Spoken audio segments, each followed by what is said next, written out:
नमस्कार, मैं रविश कुमार। अब तो आप साल भर ही फूल बनाए जाते हैं, इसलिए आज के दिन अप्रैल फूल का कोई मतलब नहीं है। प्रधानमंत्री की डिग्री को लेकर बहस हो रही है। विश्व गुरु की कौन सी डिग्री होती है? लेकिन आप विश्व गुरु तो कर ही रहे हैं।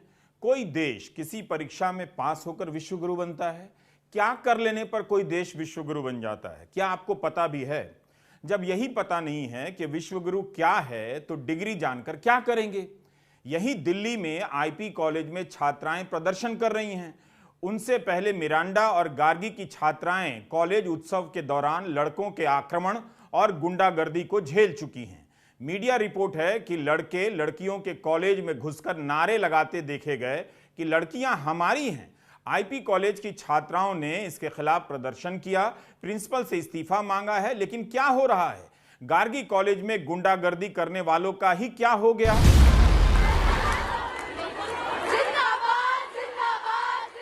क्या आप यह तस्वीर भूल गए हैं जब गार्गी कॉलेज के प्रांगण में हजारों लड़कियों ने गुंडागर्दी के खिलाफ इनकलाब जिंदाबाद के नारे लगाए थे? लेकिन उससे क्या हो गया? लेकिन आप इतना तो देखिए कि जिन संस्थानों से डिग्रियां मिला करती हैं, उनकी क्या हालत बनाई जा रही है। जेएनयू के साबरमती हॉस्टल में गुंडागर्दी करने वाले और वालियां आज तक नहीं पकड़ी गई और पकड़े गए। इसे लेकर इस दिल्ली में कोई बहस नहीं है। प्रधानमंत्री की डिग्री को लेकर बहस जरूर है, क्योंकि मुद्दे को शिफ्ट करना लगता है, वरना 2 मिनट की बात थी। प्रधानमंत्री इतना कुछ ट्वीट करते हैं, अपनी डिग्री ही ट्वीट कर देते और बात खत्म हो जाती, देश का समय बच जाता।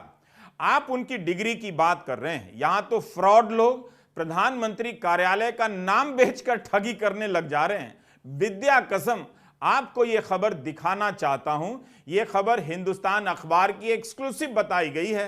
मुजफ्फरपुर में किसी ने प्रधानमंत्री कार्यालय का नाम लेते हुए स्कूलों को ईमेल कर दिया कि प्रधानमंत्री कौशल विकास योजना का कोई कोर्स है जो कम दाम में दिला देंगे। पैसा भी मांगने लगा। बताइए, आप यहां प्रधानमंत्री की डिग्री की पूछ रहे हैं, इधर भाई लोग उनके ऑफिस के नाम से फर्जी कोर्स बेच रहे हैं। खबर में तो यह भी लिखा है कि बिहार, मध्य प्रदेश समेत कई राज्यों के स्कूलों में इस तरह के ईमेल के माध्यम से रैकेट चलाने से संबंधित मामला सामने आया है। अगर ऐसा है तो आपका भविष्य कैसा है, आप समझ सकते हैं। आप सोचते होंगे कि किस बहस में कहां की बात ले आया हूं। आपका यह सोचना सही भी है और सही नहीं भी है। अब देखिए, पिछले दिनों तृणमूल कांग्रेस की सांसद महुआ मोइत्रा ने बीजेपी के सांसद निशिकांत दुबे की डिग्री पर गंभीर सवाल उठाए, खुलेआम सवाल उठाए, मगर कोई जवाब नहीं आया। जब आप एक सांसद की कथित रूप से फर्जी डिग्री के आरोप पर जवाब नहीं पाते हैं, तो प्रधानमंत्री की डिग्री को लेकर कैसे जवाब मिल जाएगा? Do you get my point? Mahua Moitra ने तो दस्तावेज भी ट्वीट कर दिए, बाकायदा तर्क संगत तरीके से चुनौती दी, लेकिन जवाब के नाम पर बहस तू मैं में बदल दी गई।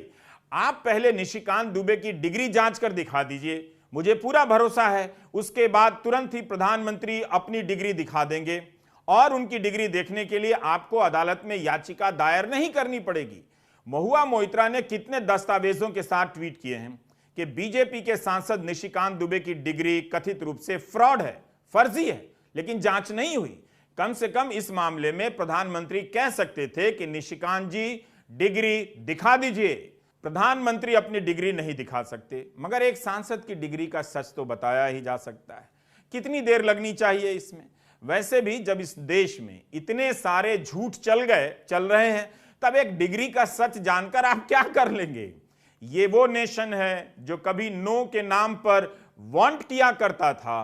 अब तो जब नेशनवे वांट नहीं कर रहा है, तो आप क्यों वांट किए जा रहे हैं कि डिग्री देखेंगे? बात समझिए मेरी।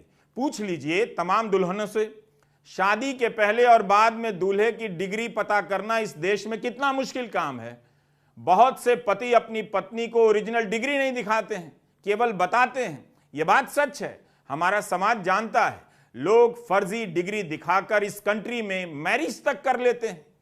हाल ही में कनाडा ने ग्रेट इंडियन मिडिल क्लास के 700 बच्चों को वापस जाने के लिए कह दिया, जिन्होंने गलत दस्तावेज दिखाकर एडमिशन ले लिए हैं।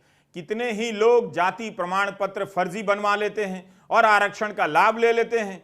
आप जानते हैं कि भारत जैसे देश में लाखों नौजवानों को 3 साल के बीए की पढ़ाई की डिग्री 5 साल में भी नहीं मिलती है। यहां आप फर्जी डिग्री बनवा सकते हैं, तमाम खबरें मिल जाएंगी, पैसे देकर पीएचडी की डिग्री ले ली गई है। बहुत सी खबरें तो छपती भी नहीं हैं।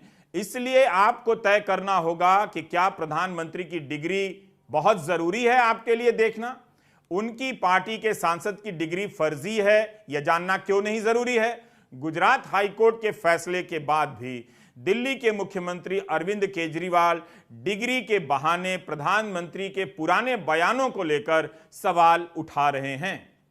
जब हम देखते हैं कि प्रधानमंत्री मोदी जी के हर दूसरे तीसरे दिन कुछ ऐसे बयान आते हैं जो देश को विचलित कर देते हैं, जैसे एक उनका बयान आया कि नाली में से जो गैस निकलती है उस गैस से चाय बनाई जा सकती है, मतलब उस गैस को एनर्जी के रूप में इस्तेमाल करके उससे चाय बनाई जा सकती है।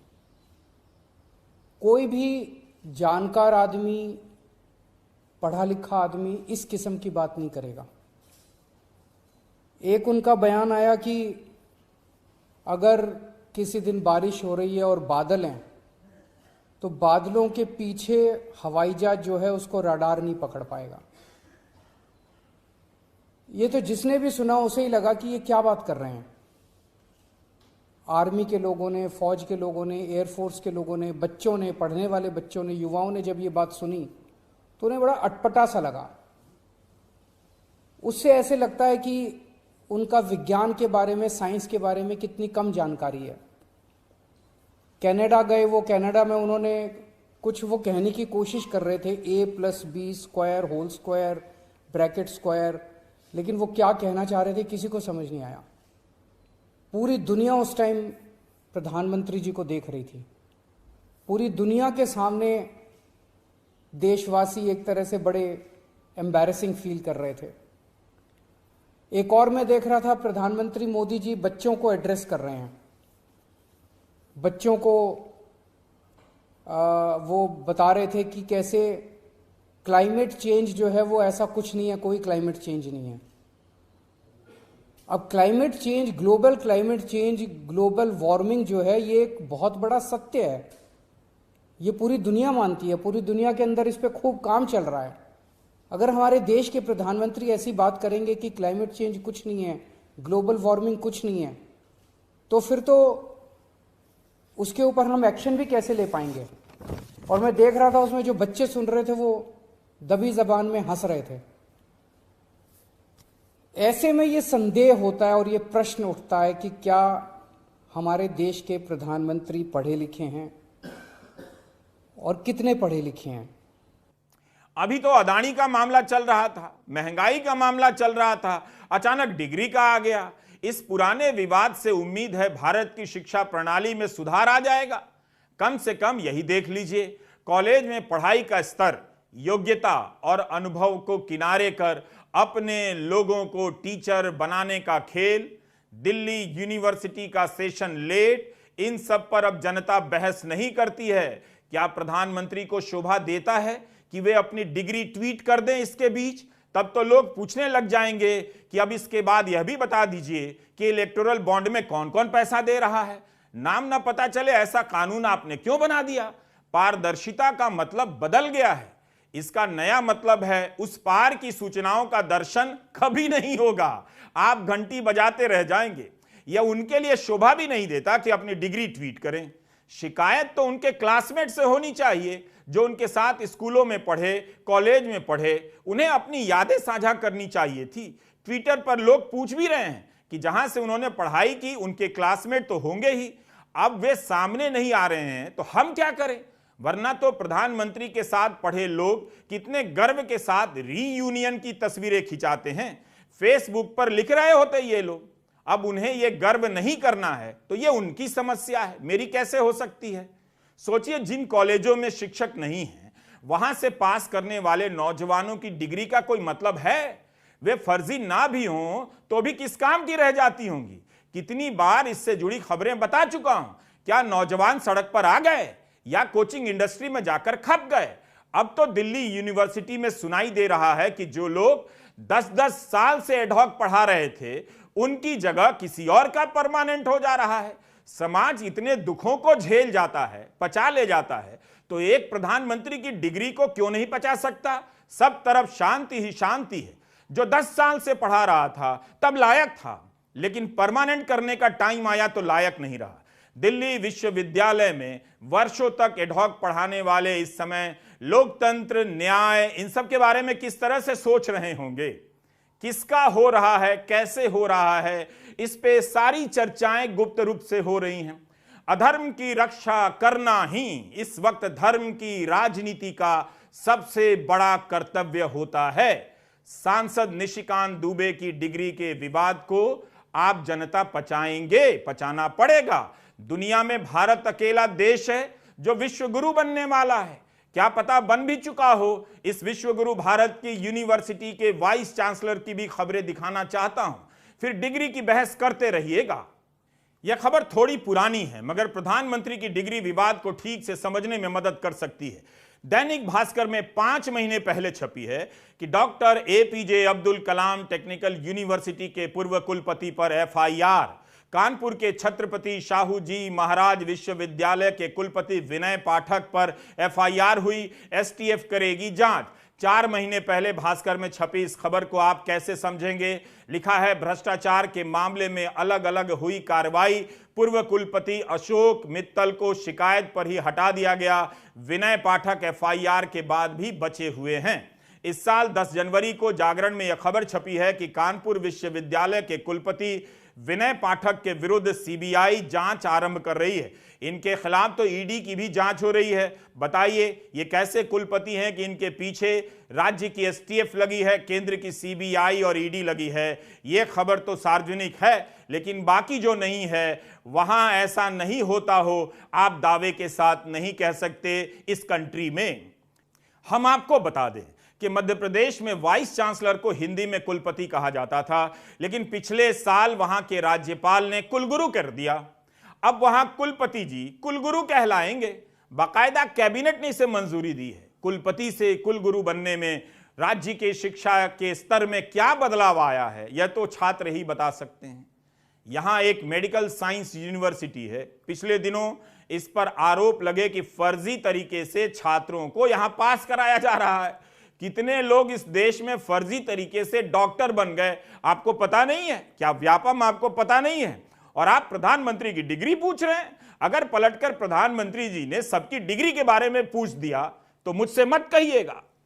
मध्य प्रदेश से सैंपल के तौर पर आप यह खबर देखिए, पिछले साल जनवरी की है। भोज विश्वविद्यालय के कुलपति जयंत सोनवलकर पर भ्रष्टाचार के आरोप लगे तो कमिश्नर ने उनसे पूछताछ की और जांच रिपोर्ट सौंपी। उन पर 6 करोड़ के गबन का कथित आरोप लगा। खबर पुरानी है, याद रखिएगा। यह खबर तो इसी साल 29 मार्च की है। मध्य प्रदेश आयुर्विज्ञान विश्वविद्यालय जबलपुर में 7 साल से ऑडिट नहीं हुई है। यहां पर करोड़ों रुपए के भ्रष्टाचार के आरोप लगते रहे हैं। इस खबर के अनुसार तो अखिल भारतीय विद्यार्थी परिषद ने ही छतरपुर के महाराजा छत्रसाल यूनिवर्सिटी के कुलपति टीआर थापक पर भ्रष्टाचार के गंभीर आरोप लगाए। अप्रैल 2019 की यह खबर है। माखन लाल चतुर्वेदी पत्रकारिता विश्वविद्यालय के पूर्व कुलपति बीके कुठियाला सहित 19 लोगों पर केस दर्ज हुआ है। करप्शन का केस है। पिछले साल अप्रैल में भास्कर की खबर है कि पत्नी की फ्लाइट और आईफोन में फंसे कुलपति कुठियाला माखनलाल यूनिवर्सिटी के पैसे से की मौज। 1.25 लाख का लैपटॉप 13,000 का बताया। यहां तक कि घर के दफ्तर के नाम पर फर्नीचर। वाइन कैबिनेट राष्ट्रवाद और धर्म की राजनीति में वाइन कैबिनेट की जगह है। यह कितनी शानदार बात है। लेकिन अखबार ने आगे लिखा है कि अन्य सामान भी खरीदा। मगर यह खबर भी छपी है कि आर्थिक अपराध अन्वेषण प्रकोष्ठ EOW ने जब कुठियाला के खिलाफ हुई अलग अलग शिकायतों की जांच की तो उन्हें क्लीन चिट देते हुए क्लोजर रिपोर्ट फाइल कर दी। लिहाजा 11 अप्रैल को राजधानी की विशेष अदालत ने उस रिपोर्ट को खारिज कर दिया। विशेष न्यायाधीश अमित रंजन समाधिया ने अपने फैसले में कहा है कि अनुसंधान अधिकारी ने इस मामले की जांच ही ठीक ढंग से नहीं की। ठीक से जांच नहीं हुई तो यही नतीजा निकलता है। आप विश्व गुरु के विश्वविद्यालयों में कुलपति कैसे बनते हैं, कौन लोग बनाए जाते हैं, उनका क्या ट्रैक रिकॉर्ड होता है, क्या करते हैं, इन सब पर गहराई से बहस करेंगे तो चक्कर आ जाएगा। सही बता रहा हूं। सोचिए, राष्ट्रवाद और धर्म की राजनीति के कोटे से आने वाले कुलपति भी ईमानदारी से शिक्षा के लिए काम नहीं कर पाते हैं। यूनिवर्सिटी सिस्टम से जिनका लेना देना होता है उनसे बात कर लीजिए, बता देंगे। घबराहट होने लग जाएगी, आपको लगेगा कि फर्जी होना ही एकमात्र सिस्टम है। ऐसे में आप केवल प्रधानमंत्री की डिग्री को लेकर बहस करें, ठीक नहीं है। राज्यपाल ही तय करते हैं कि कौन कुलपति होगा, तब यह हाल है।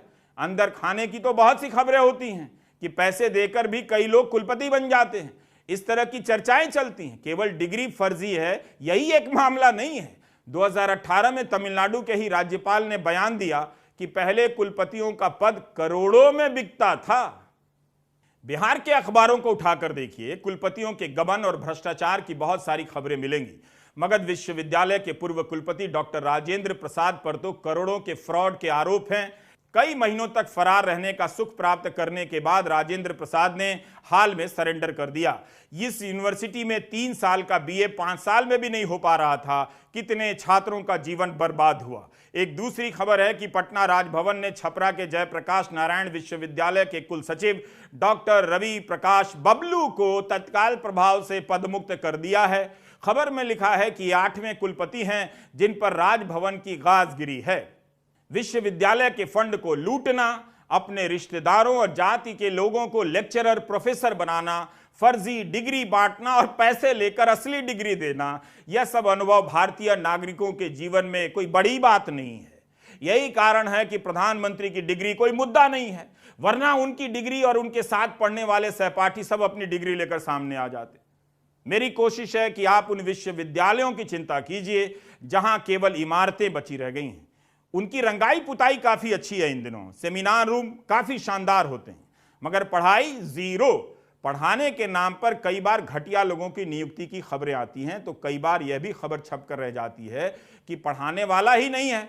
हम तीनों राज्यों का उदाहरण हमने दिया, मगर आप बाकी राज्यों के बारे में जानना चाहते हैं तो यूनिवर्सिटी भ्रष्टाचार कदाचार कुलपति नाम से सर्च कर सकते हैं। यह खबर उन पत्रकारों के लिए डाउन मार्केट है जो बढ़ चढ़कर ट्वीट करने में लगे थे कि प्रधानमंत्री ने संसद की नई निर्माणाधीन इमारत का सर्वेक्षण किया है। वैसे पत्रकारिता की डिग्री भी बढ़ जाती है, ये बात पत्रकारों को मालूम है। अच्छी बात है कि प्रधानमंत्री नई इमारत का दौरा कर रहे हैं, मगर पत्रकारों में इसे लेकर इतना उत्साह क्यों है? एक सांसद की सदस्यता कोर्ट का फैसला आते ही चली जाती है, मीडिया चुप रह जाता है, उल्टा उसी सांसद को लेक्चर देता है कि संविधान से देश चल रहा है। तभी एक दिन बाद यह भी खबर आती है कि एक सांसद की सदस्यता बहाल कर दी गई है। हाईकोर्ट से स्टे मिले कई हफ्ते हो गए थे, उनकी सदस्यता बहाल नहीं हुई, लेकिन सुप्रीम कोर्ट में सुनवाई होने वाली थी तो उसके पहले ही सदस्यता बहाल कर दी गई। क्या इस तरह से संविधान के अनुसार देश चल रहा था? इस पर बहस नहीं। बहस है कि नई इमारत से नए भारत का उदय हो रहा है। क्या इस मीडिया ने आपको बताया कि लोकसभा में 2021 में एक कानून भी पास हुआ? ऑर्डिनेंस फैक्ट्री के कर्मचारी हड़ताल में जाएंगे तो 1 साल की जेल हो जाएगी, और हड़ताल के आयोजन को चंदा दे देंगे तो 2 साल की जेल होगी। इन्हें लोकतंत्र की चिंता नहीं है, मगर इमारत शानदार है, इसे लेकर मीडिया उछल कूद मचा रहा है। जो पत्रकार संसद की इस इमारत को लेकर ट्वीट कर माहौल बना रहे थे, क्या वे यह भी बता रहे थे कि 45 लाख करोड़ का बजट बिना चर्चा के पास हो गया? संसद की इमारत बन गई है। 20,000 करोड़ की लागत से सेंट्रल विस्ता अब तैयार होने को है। वक्त के साथ इमारतें पुरानी होती हैं, नई बनती जाती हैं। इतने ही समय में अगर बहुत सारी एम्स बनकर तैयार हो गई होती तो जनता को विकास की इस गति का लाभ खूब मिलता। क्या यह गति केवल मिडिल क्लास के उस हिस्से के लिए है जो बिल्डिंग देखकर अपना सीना फुला लेता है? इन सवालों का मतलब आज के भारत में नहीं रहा, लेकिन इसकी जगह तो होनी ही चाहिए कि संसद की इमारत को लेकर आप इतने उत्साह में ट्वीट कर रहे हैं और प्रधानमंत्री से यह सवाल नहीं पूछ रहे हैं कि बिना चर्चा के बजट पास हो गया। आपने विपक्ष से क्या संवाद किया? क्या आपने विपक्ष के साथ चर्चा के बाद बजट पास कराने को लेकर कोई बैठक बुलाई थी? क्या इस बात के कोई प्रमाण है, कोई सूचना है तो बता दीजिए। यह खबर अगस्त 2021 की है। मॉनसून सत्र में 20 बिल बिना चर्चा के पास कर दिए गए। पीआरएस इंडिया का एक अध्ययन है, अगर आप 5 साल का कार्यकाल पूरा करने वाली संसद से 2014 से 19 के बीच के कार्यकाल की तुलना करेंगे तो यह दूसरा सबसे कम काम वाला कार्यकाल रहा है। इसकी तुलना 15वीं लोकसभा से की जाती है और बताया जाता है कि 20% ज्यादा काम हुआ, मगर सभी पूर्णकालिक लोकसभा के औसत कामकाज को देखेंगे तो यह 40% कम है। 16वीं लोकसभा में विधेयकों पर ज्यादा काम हुआ है, मगर इसमें भी एक पेंच है।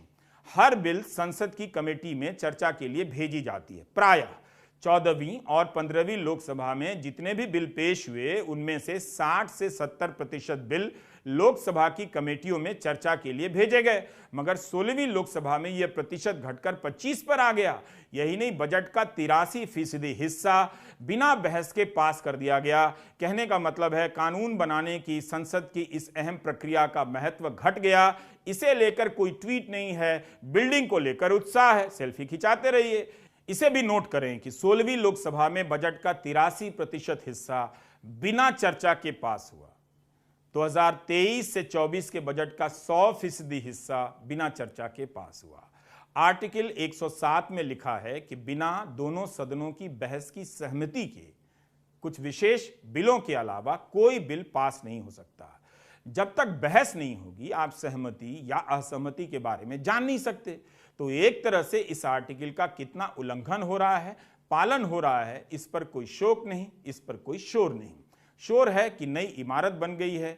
एक नया ट्रेंड है, अस्पताल बनाने के नाम पर भव्य इमारतें बहुत जल्दी बना दी जाती हैं। आप कहीं भी चेक कर लीजिए, क्योंकि इमारत जल्दी बन जाती है, मगर डॉक्टर आने और पूरा विभाग चालू होने में कई साल लग जाते हैं। यह भी आप कहीं भी चेक कर सकते हैं। इसलिए आप देखेंगे कि इमारतों पर बहुत जोर रहता है। अब तो भीड़ देखकर प्लेटफॉर्म टिकट भी 50 रुपए का कर दिया जाता है। सामान्य दिनों में वैसे 10 रुपए का ही मिलता है। इन दिनों रेल मंत्री के ट्विटर हैंडल से रेलवे स्टेशन के बहुत से एनिमेशन वाले वीडियो ट्वीट किए जाते हैं। कई ट्वीट में लिखा रहता है कि प्रस्तावित है। इससे यह समझना मुश्किल है कि उस एनिमेशन को मंजूरी मिल गई है या मिलने वाली है। रेलवे स्टेशनों का इस तरह से भव्य बनाया जाना क्या आम यात्रियों की यात्रा को बेहतर करने की योजना का हिस्सा है, या उस मिडिल क्लास के लिए सेल्फी नेशन बनाना है जो हर वक्त फोटो खींचने के लिए कोई कोना खोजता रहता है? यह सवाल आपको विकास विरोधी लगेगा, मगर कोई भी विकास सवालों से परे नहीं होता। स्टेशन की इमारतों को लेकर सरकार जल्दी में दिखने लगी है। क्या इसके जरिए करोड़ों लोगों को प्रभावित करने की कोई योजना है कि बहुत कुछ हो रहा है?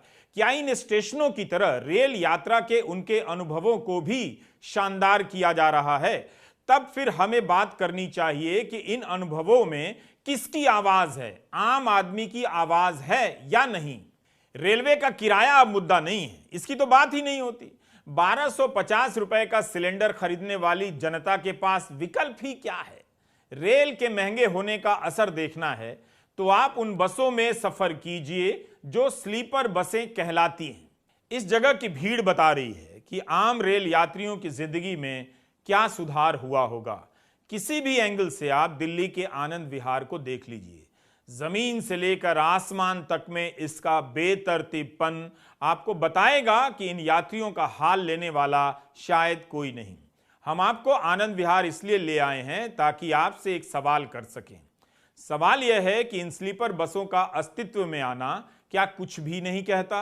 अगर गरीबों के लिए पर्याप्त संख्या में ट्रेनें चलाई गई होती तो लोग इन बसों से लंबी दूरी की यात्रा तय कर दिल्ली से मोतिहारी या दरभंगा क्यों जाते? इतनी लंबी दूरी की यात्रा इन बसों से करना आसान नहीं। जिस दौर में आप वंदे भारत की रफ्तार दिखाकर गुब्बारा हुए जा रहे हैं, उसी दौर में यह कौन सा क्लास है जो इन बसों से यात्राएं कर रहा है? इन बसों के भीतर का हाल भी कभी झांक कर देखिएगा। क्या ऐसा हुआ है कि आम लोगों को देखते हुए आम ट्रेनों की संख्या कम बढ़ाई गई है, या रेल का किराया इतना महंगा हो गया है कि लोग इन बसों से लंबी दूरी की यात्राएं तय कर रहे हैं? बात यह है कि इन सब सवालों को मीडिया से गायब कर दिया गया है, आम लोग ही गायब कर दिए गए हैं। क्या आपको पता है कि बिहार के दरभंगा से, सुपौल से, मुजफ्फरपुर से और मोतिहारी सहित कई जिलों से हर दिन करीब 100 बसें दिल्ली की तरफ रवाना होती हैं। मोतिहारी का स्टेशन भी कम चमकदार नहीं है, लेकिन यहां से लोग बसों में भरकर दिल्ली तक की यात्राएं कर रहे हैं। नए भारत को यह तस्वीर दिखा दीजिए।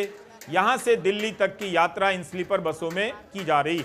ये आम लोग हैं जो मजबूर हैं 14 से 16 घंटे तक इन बसों में यात्रा करने के लिए। आमतौर पर एक बस में 42 सीटें निर्धारित हैं और चंपारण से लगभग 10 बसें हर दिन दिल्ली की ओर कूच करती हैं। तो इस प्रकार एक महीने में इन बसों से 12,000 यात्री दिल्ली पहुंचते हैं। पंकज ने लोगों से बात कर एक अनुमान लगाया। उनका कहना है कि इसकी वजह रेलवे में खोजी जा सकती है, क्योंकि रेलवे जरूरतों को पूरा नहीं कर पा रही है। पंकज ने बताया कि मोतिहारी से दिल्ली 7 ट्रेनें दी गई हैं। इनमें से हर दिन एक ही ट्रेन नियमित है जो मोतिहारी से दिल्ली जाती है, जबकि जिले की आबादी करीब 12 लाख है। क्यों मोतिहारी से हर दिन एक ही नियमित ट्रेन है? इसके अलावा 6 ट्रेनें हैं जो सप्ताह में सिर्फ 1 या 2 दिन ही दिल्ली जाती हैं। प्रतिदिन दिल्ली जाने वाली सप्त क्रांति सुपर फास्ट एक्सप्रेस हर दिन करीब 1000 यात्रियों को लेकर दिल्ली जाती है। वहीं साप्ताहिक ट्रेनों से 300 से 500 लोग जाते हैं। जाहिर है लोग इन बसों में ठेलाकर ठुसाकर यात्राएं करेंगे ही। क्या रेल मंत्री इन तस्वीरों को ट्वीट कर सकेंगे? इन बसों के योगदान को भारत की विकास यात्रा में जोड़ पाएंगे? जो नमस्ते बस है, इससे आप लोग कहाँ जा रहे हैं?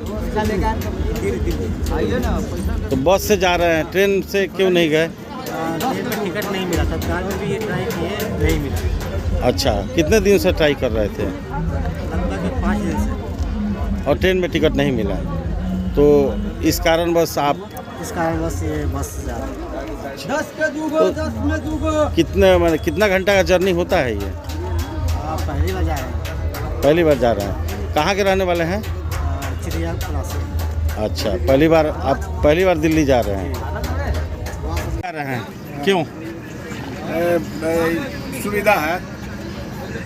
सुविधा है इसलिए जा रहे हैं। कैसा सुविधा है? सुविधा टिकट ट्रेन में नहीं मिल रहा है, इस वजह से इसमें मिल जाता है, तो इससे आसान से आदमी चला जाता है।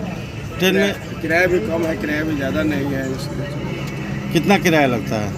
600 रुपये लगा। अच्छा, ट्रेन में टिकट नहीं मिला? ट्रेन में टिकट नहीं मिला। कितने दिन से ट्रेन में प्रयास कर रहे थे, टिकट नहीं मिला? प्रयास तो 5-7 रोज से कर रहे हैं, 5-7 रोज से कर रहे हैं, नहीं मिला था। इसके बाद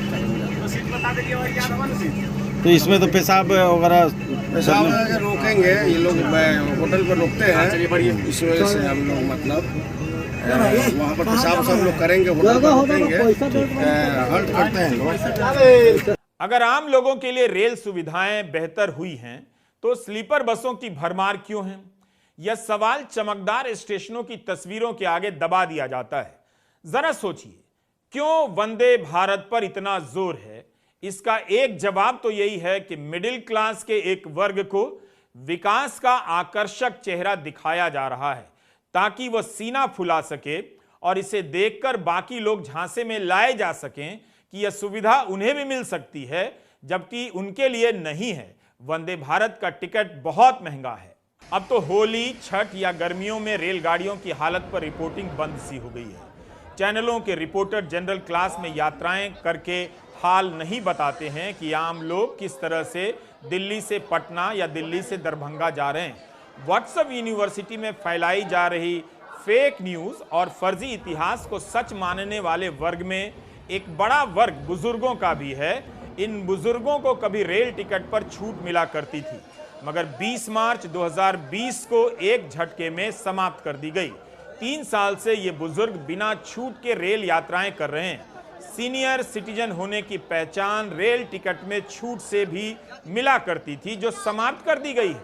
रेल मंत्री ने लोकसभा में यही कहा है कि वर्ष 2019-20 के दौरान वरिष्ठ नागरिकों को यात्री किराए में रियायतों के कारण लगभग 1667 करोड़ रुपए के राजस्व की हानि हुई है। यानी पहले जो सब्सिडी दी जा रही थी वह राजस्व हानि है। व्हाट्सएप यूनिवर्सिटी के फर्जी इतिहास को फैलाने वाले हमारे बुजुर्गों को एक काम करना चाहिए। पहले जितनी भी छूट उन्होंने ली है, सरकार को वापस कर देनी चाहिए। देश विश्व गुरु बन रहा है। संसद की नई इमारत और रेलवे स्टेशन को भव्य बना देना इससे प्रचार अच्छा होता होगा या बहस और यात्राओं की गुणवत्ता में भी सुधार होता होगा? यह एक खुला प्रश्न है जिस पर आप 20 साल बाद विचार कर पाएंगे। अभी आपका परम कर्तव्य यह तय हुआ है कि हर तरह के अधर्म का धर्म की राजनीति के नाम पर बचाव करना है। वो आप काफी बढ़िया कर रहे हैं। हर दिन करोड़ों लोग रेल यात्राएं करते हैं। पहले इनकी आंखों में बुलेट ट्रेन के नाम से चमक पैदा की गई। एक ट्रेन से कितनी चमक पैदा होती, इसलिए अब वंदे भारत से की जा रही है। आपका ध्यान आम रेल यात्रियों के दुखों पर ना जाए, इसलिए वंदे भारत का लॉन्च हाई प्रोफाइल कर दिया गया है। इसे लॉन्च करने प्रधानमंत्री जाते हैं। इस ट्रेन का किराया शताब्दी से भी महंगा बताया जाता है। इसमें सफर करने वाले मिडिल क्लास का एक हिस्सा बहुत खुश भी है, लेकिन जिस जोर शोर से वंदे भारत को दिखाया जाता है, उस जोर शोर से आम लोगों के लिए आपने कोई ट्रेन कब लॉन्च होते देखी है? क्या आपको पता है कि कोरोना के समय कई राज्यों में छोटी दूरी की ट्रेनें जो बंद की गईं, उसका वहां के जनजीवन पर क्या असर पड़ा है? इन सभी सवालों को गायब कर देखने में खिलौने सी सुंदर लगने वाली ट्रेन को रेलवे का चेहरा बना दिया गया है। कभी रेल मंत्री गरीब रथ चलाया करते थे। आपने प्रधानमंत्री मोदी को गरीबों के लिए किसी ट्रेन को लॉन्च करते कब देखा? इस वंदे भारत को लॉन्च करने की कितनी जल्दी है आप देखिए। 2022-23 में 35 वंदे भारत की रेक्स बननी चाहिए थी, बनी केवल 8। यह संसद की स्थायी समिति की रिपोर्ट है, जिसके अध्यक्ष बीजेपी के ही सांसद राधा मोहन सिंह हैं। 1 मार्च 2023 को यह रिपोर्ट पेश हुई है। रिपोर्ट लिखे जाने तक 8 रेक्स ही बन पाई थीं, जबकि लक्ष्य था 35 गाड़ियों के बनाने का। यह सवाल मोदी सरकार के लिए महत्वपूर्ण है, क्योंकि वह समय पर लक्ष्य पूरा करने का दावा और दंभ भरती है। राधा मोहन सिंह की अध्यक्षता वाली कमेटी ने ही लिखा है कि रेलवे के लिए लक्ष्य पूरा करना आसान नहीं होगा। मेरा सवाल है कि इस ट्रेन को लेकर क्या आपको बताया जाता है कि बाकी ट्रेनों की क्या हालत है? मुद्दों को लेकर जनता को काफी भटकाया जा चुका है। जरूरी सवालों से आबादी के बड़े हिस्से को धक्का देकर बाहर कर दिया गया है। उस पर हर दिन सांप्रदायिक मुद्दे थोपे जा रहे हैं। करते रहिए हिंदू मुस्लिम। आपका जीवन असुरक्षित होता जा रहा है, लेकिन धर्म का खतरा पैदा किया जा रहा है। प्रधानमंत्री की डिग्री क्या है पूछने पर फाइन हो जाता है, पोस्टर लगाने पर एफआईआर हो जाती है, बिना चर्चा के बजट पास हो जाता है, लेकिन संसद की नई इमारत पर सीना फुला लिया जाता है। नई इमारतों को देखकर इतना भी मत इतराइए जैसे इस तरह की इमारत कभी देखी ना हो, दुनिया में पहली बार नहीं बनी है। इसकी चिंता कीजिए कि आपकी आवाज जिन मंचों पर उठा करती थी, उस मीडिया नाम की संसद का क्या हुआ? पूछेंगे तो जवाब मिल जाएगा। नमस्कार, मैं रवीश कुमार।